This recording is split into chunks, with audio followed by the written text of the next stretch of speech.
World के market में लगातार गैस पेट्रोलियम की कीमतें बढ़ रही हैं और जिसके कारण स्वाभाविक रूप से सामान्य लोगों को उसकी तकलीफ भी होती है। और इसलिए आत्मनिर्भर भारत बनाने का जो प्रधानमंत्री जी का सपना है उसके अनुरूप आज 8 लाख करोड़ का इंपोर्ट होता है हमारे पेट्रोल, क्रूड ऑयल, डीजल। तो हम लोग आत्मनिर्भर बनना है तो हमें अपने देश में इसका उत्पादन करना होगा और इसीलिए ट्रांसपोर्ट विभाग की ओर से हमने ethanol, methanol, biodiesel, bio CNG, bio LNG, electricity और ग्रीन हाइड्रोजन पर काम किया। ग्रीन हाइड्रोजन का मतलब होता है जो पानी से निकलता है वो हाइड्रोजन, उसके ऊपर गाड़ी चलती है। Hello everyone, welcome to our channel IAS। तो जैसे कि आपने प्रीवियस वीडियो में देखा कि हमारे जो यूनियन ट्रांसपोर्ट मिनिस्टर हैं नितिन गडकरी जी, कैसे वो एक अपनी न्यू हाइड्रोजन फ्यूल्ड कार में आते हैं और कैसे वो सुर्खियां बटोर लेते हैं। तो इसमें आपने देखा होगा कि नितिन गडकरी जी ने हाइड्रोजन फ्यूल पर बहुत फोकस दिया। अगर मैं बताऊं जो हमारा हाइड्रोजन फ्यूल है, अगर हम बात करें इसके हमारे दो जो मेन टारगेट्स हैं हाइड्रोजन फ्यूल को प्रमोट करने के। फर्स्ट एंड फॉरमोस्ट बीइंग हमारा जो इम्पोर्ट डिपेंडेंसी है फ्यूल का, क्रूड का, विच इज़ अराउंड 85%, हमें उसको लोअर करना है, जिससे हमारा जो इम्पोर्ट बिल है वो भी कम होगा, जिससे जो हमारा करंट अकाउंट डेफिसिट जो हमने पढ़ा था वो भी कम होगा, राइट। एंड जो सेकंड हमारा गोल है वो है टू प्रमोट रिन्यूएबल एनर्जी। अगर आपको पता हो जो COP21 हुआ था पेरिस एग्रीमेंट में, तो पेरिस एग्रीमेंट में INDC को सिलेक्ट किया गया था, जिसमें भारत ने कुछ अपने INDC गोल्स पुट फॉरवर्ड किए थे। उसी के चलते अभी COP26 हुआ हाल ही में ग्लासगो में, जिसमें हमारे प्राइम मिनिस्टर नरेंद्र मोदी जी ने पंचामृत का एक मॉडल रखा, जिसमें से कि हमारा सबसे जो इम्पोर्टेंट फोकस एरिया है वो है to produce 40 to 50% of our electricity production through non fossil fuels, right. अब नॉन फॉसिल फ्यूल में प्रमुख प्रमुख कौन से, अगर आप बात करें जो हमारे अनकन्वेंशनल सोर्सेज हैं, like solar energy, wind energy, hydrogen fuel से। तो आइए हम इस लेक्चर में जानते हैं कि हाइड्रोजन फ्यूल का कैसे प्रोडक्शन होता है, क्या उसके डिफरेंट डिफरेंट टाइप्स हैं, क्या उसके एडवांटेजेस हैं, क्या उसके डिसएडवांटेजेस हैं। हाइड्रोजन फ्यूल, जो ग्रीन हाइड्रोजन फ्यूल की बात की स्पेसिफिकली मिनिस्टर ने, उसमें उसका प्रोडक्शन कैसे होता है। और आपने इनमें सुना भी कि अभी जो हमारी गवर्नमेंट ऑफ इंडिया इसका एक प्रॉपर इंटर मिनिस्ट्रियल कोऑर्डिनेशन की बात कर रहे हैं टू अचीव दिस आत्मनिर्भरता। जो हमने बात की कि हमारा 85% ऑफ क्रूड इंपोर्ट होता है, इंपोर्ट बिल है। अदर देन दैट अभी आपने देखा होगा अभी रशिया यूक्रेन कॉन्फ्लिक्ट के चलते हुए अगेन जो हमारा ब्रेंट क्रूड ऑयल है उसका प्राइस बहुत बढ़ चुका है, जिस कारण से हमारी कंट्री में भी हमें हमारे हमारे अलग अलग स्टेट्स में फ्यूल के प्राइसेस बढ़ते दिख रहे हैं, जिस कारण से अल्टीमेटली इन्फ्लेशन बढ़ेगा। तो इसका पूरा हमारी इकोनॉमी पे क्या इम्पैक्ट है, हमारी जियो पॉलिटिक्स पे क्या इम्पैक्ट होगा। तो उसके चलते जो हमारा ग्रीन हाइड्रोजन मिशन है वो हमारे लिए काफ़ी इंपॉर्टेंट बन जाता है। बीइंग अ यूपीएससी एस्पिरेंट और being a aware citizen of our country, अगर हम देखें तो हमें जिन इन इन जो डिसीजन है गवर्नमेंट के, इनका हमारी लाइफ पर डायरेक्ट एक इम्प्लीकेशन होता है। तो हमें इनके बारे में जागरूक होना चाहिए। तो आइए हम इस लेक्चर में जानते हैं ग्रीन हाइड्रोजन के बारे में और जो अन्य प्रकार के हाइड्रोजन फ्यूल है। तो लेट्स स्टार्ट। सबसे पहले हम शुरू करते हैं हमारे most authentic source which is PAV। तो ये देखिए, अगर हम PAV की साइट पर चलें तो ये भी रिसेंट 17 Feb 2022 का आर्टिकल है, जो मिनिस्ट्री ऑफ पावर ने नोटिफाई किया green hydrogen and green ammonia policy. तो सबसे पहले हम देख लें तो जो हमारे ऑनरेबल प्राइम मिनिस्टर हैं उन्होंने नेशनल हाइड्रोजन मिशन को 75th इंडिपेंडेंस डे पे इसको लॉन्च किया था, कि हम जो हमारा 75th इंडिपेंडेंस 2021 का था, 2022 में जो हमारे 75 साल होंगे हमारी आज़ादी के, आज़ादी का अमृत महोत्सव जिसे हम डिक्लेयर कर रहे हैं। तो उसमें देखें तो हमारा टारगेट क्या रखा है, जो हमारा जो ये मिशन है, जो ग्रीन हाइड्रोजन मिशन है, इसका जो टारगेट है, it will help in meeting the target of production of 5 million ton of green hydrogen by 2030, right. तो हमारा कितने का टारगेट है, यूपीएससी में ये डायरेक्ट स्टेटमेंट उठ के आ सकता है कि we have the target of 5 million ton green hydrogen by 2030। तो ये आपको याद रहना चाहिए। उसके अलावा हाइड्रोजन के साथ हम अमोनिया को भी यूज कर रहे हैं हमारे फ्यूचर फ्यूल्स को लेके to replace our fossil fuels. तो अगर हम बात करें उसके बाद ग्रीन हाइड्रोजन और ग्रीन अमोनिया की बात करें, is one of the major requirement toward environment friendly sustainably energy security of nation. तो ये एनर्जी सिक्योरिटी को लेके भी और हमारी स्ट्रेटेजिक इकोनॉमी को लेकर भी ये काफ़ी इंपॉर्टेंट है हमारे लिए। उसके बाद अब देखिए कि जो पॉलिसी है सरकार की, इसमें इन्होंने किस प्रकार से इसको प्रमोट किया। तो मैं आपको मुख्य मुख्य कुछ पढ़ दूंगा, बाकी मैं इसका लिंक आपको डिस्क्रिप्शन बॉक्स में दे दूंगा। आप चाहे तो डिटेल में सारे पॉलिसी पढ़ सकते हैं, लेकिन किस प्रकार से गवर्नमेंट इसको प्रमोट कर रही है, just to get a glimpse मैं आपको कुछ कुछ पॉइंट पढ़ दूँ। जैसे सबसे पहले देखिए 5th पॉइंट को देखिए। तो जो वेवर है of inter state transmission charges for a period of 25 year will be allowed to the manufacturer of green hydrogen and green ammonia for the project commission before 30 June 2020। तो इससे पहले अगर आप अपना प्रोजेक्ट लगाते हैं ग्रीन हाइड्रोजन या green ammonia के मैन्युफैक्चरिंग का, तो जो इंटर स्टेट ट्रांसमिशन चार्ज है उसमें आपको 25 ईयर्स के लिए वेवर दी जाए सरकार ने, which is a very big encouragement to green hydrogen. Other than that अगर हम बात करें तो जो मैन्युफैक्चर है ग्रीन हाइड्रोजन अमोनिया की and renewable energy plant shall be given connectivity to grid on priority basis to avoid any procedural delay. तो इनको कोई भी डिले ना हो इन फ्यूचर अपनी सप्लाई के लिए, तो उनको एक प्रायोरिटी बेसिस पर ग्रिड कनेक्टिविटी दिया जाएगा। उसके अलावा अगर हम बात करें to ensure the ease of doing business a single portal, इनके लिए सिंगल पोर्टल तैयार किया जाएगा ताकि इनको सारी की सारी क्लियरेंस जल्द से जल्द मिले। ये इसलिए किया गया ताकि इंडस्ट्री को प्रमोट किया जाए towards the production of green hydrogen. अगर उसके अलावा हम बात करें तो जो हमने स्टार्टिंग रिमार्क में भी आपने किया था, this will reduce dependence on fossil fuel which is around 85%। मैं इसलिए आपको ये चीजें रिट्रीट कर रहा हूँ ताकि आपके दिमाग में ये फैक्ट छप जाए जो कि आपको मेंस में भी हेल्प करेंगे। So this will reduce dependence on fossil fuel and also reduce crude oil imports. The objective is for our country to emerge as export hub of green hydrogen and green ammonia. तो हमारा सिर्फ और सिर्फ आत्मनिर्भरता ही नहीं है इसका हमारा ऑब्जेक्टिव। हमारा ऑब्जेक्टिव है कि हम उससे एक लेवल ऊपर बढ़ के सेल्फ रिलायंस को अचीव करने के बाद हम इसके एक्सपोर्ट हब भी बने, ग्रीन हाइड्रोजन और ग्रीन अमोनिया। राइट, तो इट इज नॉट जस्ट आत्मनिर्भरता। लोग बोलते हैं कि अक्सर ये it is a protective policy कि हम इंपोर्ट एक्सपोर्ट को खत्म करने के हम कंट्री में हर एक चीज के प्रोडक्शन की बात कर रहे हैं, हम एनर्जी सप्लाई को कट कर रहे हैं अदर कंट्री से। जी नहीं, ऐसा नहीं है। हमारी कंट्री का आत्मनिर्भरता है। इट इज नॉट आत्मनिर्भरता ऑफ भारत, इट इज आत्मनिर्भरता ऑफ विश्व। राइट, कि जो सप्लाई चेन है वो रिजिलियंट बन जाए, तो उसमें भारत का एक एक्सपोर्ट हब बनने की तरफ ये एक डायरेक्शन में है स्टेप।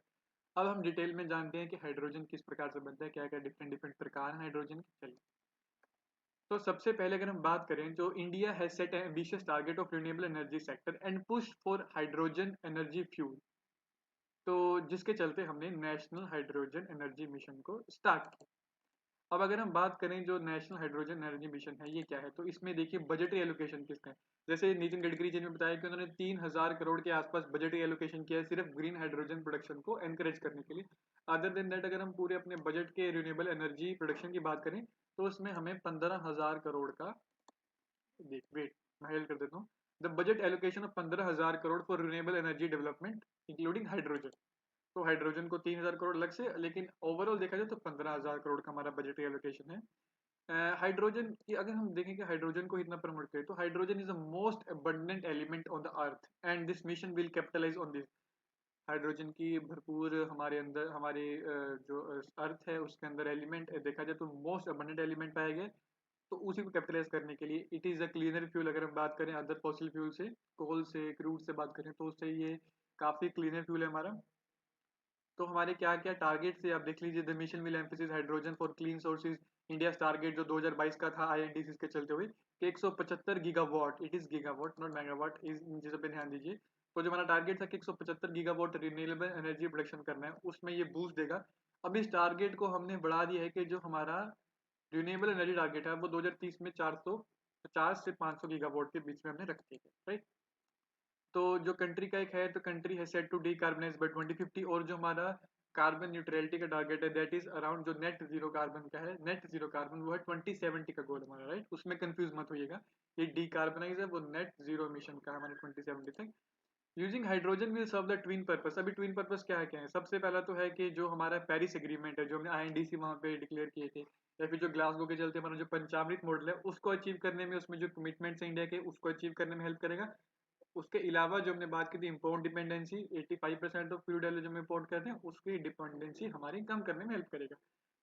अभी जो नेशनल हाइड्रोजन एनर्जी मिशन है इसकी जरूरत क्या पड़ी थी, तो देखिए अगर हम भारत में बात करें तो हमारा 50 से 70% के अराउंड जो हमारा एनर्जी प्रोडक्शन इलेक्ट्रिसिटी जनरेशन है that is from fossil fuel. उसमें भी अगर बात करें तो कोल से ज्यादा प्रोडक्शन है हमारा, which is very harmful for environment. बहुत पोल्यूशन होता है, अलग अलग गैसेज का मिशन होता है, which is again contributing to global warming. तो उसी के चलते हुए अगर हम हाइड्रोजन की बात करें, hydrogen can replace it, there will be reduce pollution because हम फॉसिल फ्यूल को बर्न नहीं कर रहे, हाइड्रोजन है इसमें। अगर हम बात करें जो ये फॉसिल जो हम फ्यूल सेल की बात करें जिसमें जिससे वो गाड़ी चल रही थी, तो उसमें हमारे कौन कौन से कंपोनेंट है, एक तो हाइड्रोजन गैस यूज हो रही है जो कि अबंडेंट है, और नेक्स्ट इज ऑक्सीजन। जो ऑक्सीजन हम एयर से एक्सट्रैक्ट करेगा इंजन, ऑक्सीजन लेंगे, हाइड्रोजन लेंगे, जब इनका रिएक्शन होगा कैथोड और एनोड पे, वो मैं समझाऊंगा, उसका मैं एक लिंक अच्छे से प्रोवाइड करूंगा आपको। तो जो वहां से इलेक्ट्रिसिटी इलेक्ट्रॉन प्रोड्यूस होगा उससे हमारा जो इलेक्ट्रिसिटी जनरेट होगा उससे हमारा टरबाइन हमारा इंजन चलेगा। राइट, और जो इसके बाय प्रोडक्ट है, बाय प्रोडक्ट क्या है, एक तो वाटर बाय प्रोडक्ट निकल रहा है, अदर देन दैट एक हीट बाय प्रोडक्ट निकलेगा। तो इसमें कहीं भी कार्बन का कोई एलिमेंट नहीं निकल रहा है, जिस कारण से ये बिल्कुल क्लीन फिल्म माना जाता है। और हमने बात की ही हजारों बार डिस्कस कर लिया कि additionally the import of coal can be reduce. जो हम इम्पोर्ट कोल को इम्पोर्ट करते हैं, भारत के पास खुद के कोल रिजर्व बहुत ज़्यादा है, लेकिन हम कोकिंग कोल को बहुत बड़ी मात्रा में इम्पोर्ट करते हैं। जो हमारा ब्लास्ट फर्नेस वगैरह में स्टील प्रोडक्शन यूज होता है, तो वहाँ पे इसका एक जो रिडक्शन होगा। उसके अलावा अगर हम बात करें तो hydrogen is the most abundant element, हमने डिस्कस कर लिया, और ये लाइटर भी है और मोर एनर्जी डेंस है और एनर्जी इफिशिएंट है। अगर हम बात करें तो ये पेट्रोल से 2 से 3 गुना ज़्यादा एनर्जी इफिशिएंट है। अब हम बात करते हैं हाइड्रोजन एज ए फ्यूल। तो when use in fuel that produce electricity through a chemical reaction, तो इसके बाय प्रोडक्ट क्या क्या निकलेंगे? पानी और एक हीट निकलेगी, जो हमने पहले ही डिस्कस कर लिया। और जो hydrogen hydrogen good option as fuel for electricity generation and transport application. जो हमने देखा कि इलेक्ट्रिक व्हीकल्स जो हमारे बनेंगे, जो गाड़ी है, गाड़ी चलेगी इलेक्ट्रिसिटी से, लेकिन वो इलेक्ट्रिसिटी कैसे प्रोड्यूस होगी? अभी के जो इलेक्ट्रिक व्हीकल्स हैं वो होते हैं लिथियम आयन बैटरी से चार्ज, लेकिन जो हमारे न्यू व्हीकल्स आ रहे हैं, जो ईवी व्हीकल्स आ रहे हैं, उसमें जो इलेक्ट्रिसिटी है वो लिथियम आयन से ना यूज होकर हम फ्यूल सेल से बनाएंगे इलेक्ट्रिसिटी को, राइट? वो हमारा मेन एक फंडा होगा, वही एक मेन टेक्नोलॉजिकल शिफ्ट है हमारा। फिर सबसे important types of hydrogen. Hydrogen किस किस प्रकार के होते हैं? देखिए, जो हाइड्रोजन का प्रोडक्शन है, it can be a polluting process also. अगर हम बात करें ग्रे हाइड्रोजन, ब्लैक और ब्राउन हाइड्रोजन की, तो अगर हम इस हाइड्रोजन को प्रोड्यूस करते हैं तो इसमें हमारा कहीं ना कहीं कार्बन इमिशन होता है। लेकिन ऑन द अदर हैंड जो ब्लू हाइड्रोजन और ग्रीन हाइड्रोजन है, इनमें हमारा जो कार्बन इमिशन है वो काफी लेवल तक कम हो जाता है, राइट? तो यही बात है, यही आप एक्सप्लेन कर रहे हैं। While producing electricity from hydrogen doesn't produce pollution since by product is just heat and water. ये अगर हम बात करें हमारे हाइड्रोजन फ्यूल सेल की बात करें। अदर नेट हम देखते हैं कौन कौन से मेजर सोर्स ऑफ प्रोडक्शन है हाइड्रोजन के। तो सबसे पहले है ग्रे हाइड्रोजन। तो देखिए, ग्रे हाइड्रोजन में जो हमारा हाइड्रोजन प्रोड्यूस हो रहा है, वो सबसे कॉमन, जब अभी के टाइम में देखें तो सबसे कॉमनली हाइड्रोजन प्रोड्यूस होता है ग्रे हाइड्रोजन। इसमें हमारा बाय प्रोडक्ट होता है carbon dioxide as a by product. और इसको बनाते किससे हैं? Hydrogen is made from hydrocarbon. तो ऑब्वियस बात, अगर हम हाइड्रोकार्बन यूज करें तो कार्बन तो बाय प्रोडक्ट निकलेगा। उसके बाद अगर हम बात करें ब्लैक और ब्राउन हाइड्रोजन, तो जब हम हाइड्रोजन बनाते वक्त लिग्नाइट कोल का यूज करते हैं, राइट? जब हम लिग्नाइट कोल को बर्न करते हैं तो जो उस समय हमारा बनेगा दैट इज ब्लैक हाइड्रोजन। लेकिन अगर हम बिटुमिनस को यूज करें तो हमारा होगा brown, right? I am sorry, यहाँ पे थोड़ा इंटरचेंज हो गया। अगर हम बात करें, अगर हम लिग्नाइट कोल से कर रहे हैं देन इट इज ब्राउन। कोल से कर रहे हैं तो ब्राउन, अगर हम हमारे बिटुमिनस से कर रहे हैं तो ब्लैक। तो बी से बिटुमिनस, बी से ब्लैक आप याद कर लीजिए।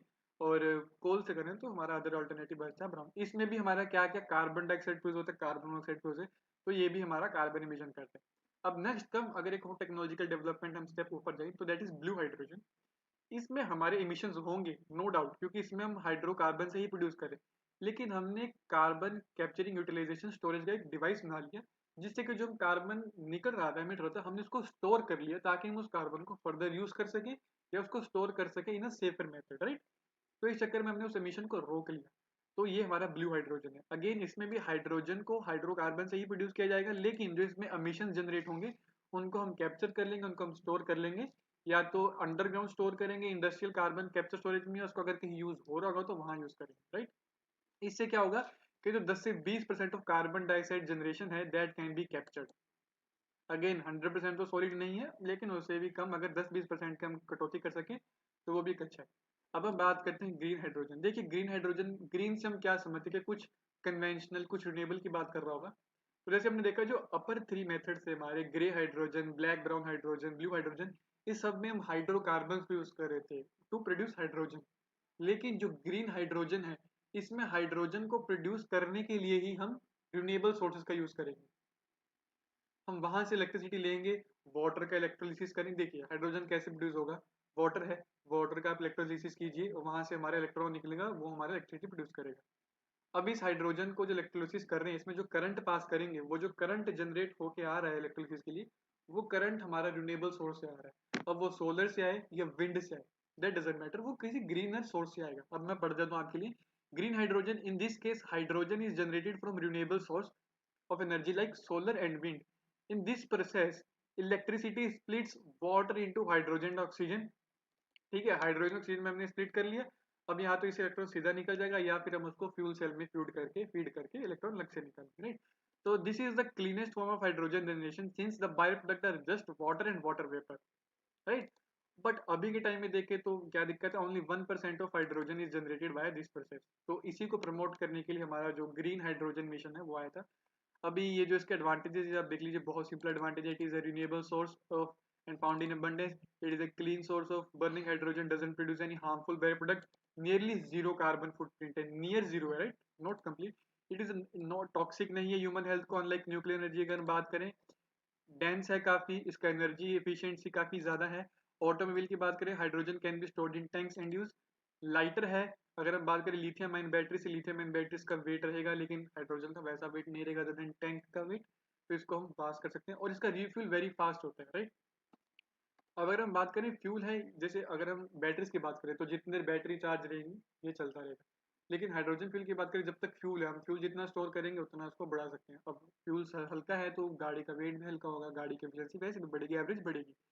डिसएडवांटेज की बात करें तो डिसएडवांटेज भी इसके हैं। अगर नई टेक्नोलॉजी है, इसी पे हमें काम करना है, डिसएडवांटेज को कैसे हमें मिनिमाइज करना है। Hydrogen is an odourless gas, तो अगर ये लीक होता है तो इसको डिटेक्ट करना एक प्रॉब्लम इशू है हमारे लिए।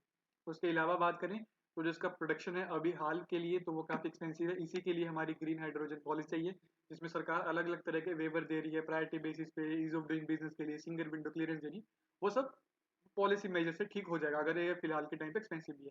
अब being a lighter substance, hydrogen is difficult to store and transport.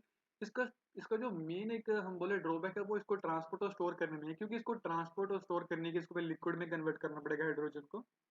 और लिक्विड में कन्वर्ट करके रखने के लिए हमें बहुत लो टेम्परेचर और एक हाई प्रेशर मेंटेन करना पड़ेगा।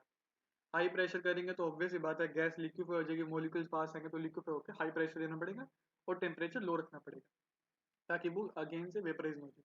तो इस इन जो हमारे मेजरमेंट्स हैं इनको फिक्स करने के लिए हमारा काफ़ी एक्सपेंस हो जाता है। उसके अलावा ये अभी के टाइम पे ये लेस एफिशिएंट है लिथियम आयन बैटरीज के। आज के टाइम पे अगर बात करें तो लोग लिथियम आयन को थोड़ा ज़्यादा प्रेफर करेंगे, लेकिन with the development of S&T, science and technology develop करेगा, पॉलिसी आएंगी, साइंटिस्ट आएंगे, R&D में बजट बढ़ेगा होगा, तो इसको भी हम मिनिमाइज कर लेंगे। हाइड्रोजन फ्यूल की अगर हम बात कार की बात करें तो क्या होगा, it will convert hydrogen gas into electricity, produce only water and heat as a by product. Meaning कि जो हमारा फ्यूल सेल इट डजेंट ये हमारा क्रिएट करेगा, पोल्यूशन क्रिएट नहीं करेगा व्हेन दे आर ड्रिवन। अगर हम फिर देखें difference between fuel cars and other EVs, तो जो हमारे फ्यूल सेल व्हीकल्स होंगे they have to store fuel जो रिएक्ट करेगा एनर्जी के लिए। मैं आपको फिर समझा देता हूँ कैसे होगा। देखिए, एक हमारा होता है एनोड, एक होता है कैथोड। तो इसमें हम एक तरफ से हाइड्रोजन डालेंगे एनोड की तरफ से, और कैथोड की तरफ से ऑक्सीजन आएगा। तो जो इनके रिएक्शन से इलेक्ट्रोकेमिकल रिएक्शन, इलेक्ट्रॉन जो एक इलेक्ट्रॉन प्रोड्यूस होगा वो हमारा इलेक्ट्रिसिटी प्रोड्यूस करेगा, which will drive the engine. इसके जो बायो प्रोडक्ट क्या निकलेंगे, एक वाटर निकलेगा और एक हीट निकलेगी, तो उस हिसाब से इसको क्लीनर फ्यूल माना जाता है। अगर फ्यूल सेल की बात करें, they are also driven by electric motor. जो हमारे नॉर्मल इलेक्ट्रिक व्हीकल्स होते हैं, फ्यूल सेल व्हीकल होते हैं हमारे, जिसकी ये नितिन गडकरी जी ने बात की। But instead of being powered by battery, इनको कैसे करते हैं, इनमें एक फ्यूल सेल लगा होता है। जो मैंने आपको अभी समझाया ना पीछे, वो पूरा का पूरा मैकेनिज्म फ्यूल सेल का था। मैं एक वीडियो का लिंक दूंगा डिस्क्रिप्शन में, जिसको आप देखकर और बेहतरी से समझाएंगे। सिर्फ 3-4 मिनट का वीडियो है, जस्ट फॉर कंसेप्ट क्लैरिटी। फिर अदर देन दैट हमारा क्या डिफरेंस है, when oxygen and hydrogen react they produce only water and heat, making them zero emission vehicles, battery power. तो यही था हमारा आज का लेक्चर। मैं इसको ऐसे समअप करूंगा, आप इसको धीरे से समझिएगा, थोड़ा फास्ट फॉरवर्ड करना आप अपनी सहूलियत के हिसाब से कर लीजिएगा। लेकिन ये इंपॉर्टेंट है हमारे, अगर हम भारतीय हैं तो हमें ये चीज़ें डायरेक्टली इफेक्ट करती हैं। आने वाले सालों में, कुछ सालों में हम इलेक्ट्रिक व्हीकल्स को, हाइड्रोजन व्हीकल्स को चलते देखेंगे सड़कों पे, तो उनके बारे में हमें जागरूक होना चाहिए। तो यहाँ तक बने रहने के लिए धन्यवाद। चैनल को लाइक कीजिएगा, सब्सक्राइब कीजिएगा, शेयर कीजिएगा अगर आपको अच्छा लगा। अगर आपको कोई सजेशन हो तो मुझे कमेंट बॉक्स में सजेशन दीजिएगा। अगर समझाने में कुछ मुझे और इम्प्रूवमेंट करना है तो वो भी मुझे कमेंट सेक्शन में सजेशन कीजिएगा। एट दी एंड, धन्यवाद यहाँ तक जुड़े रहने के लिए, धन्यवाद लेक्चर देखने के लिए। जय हिंद। Thank you.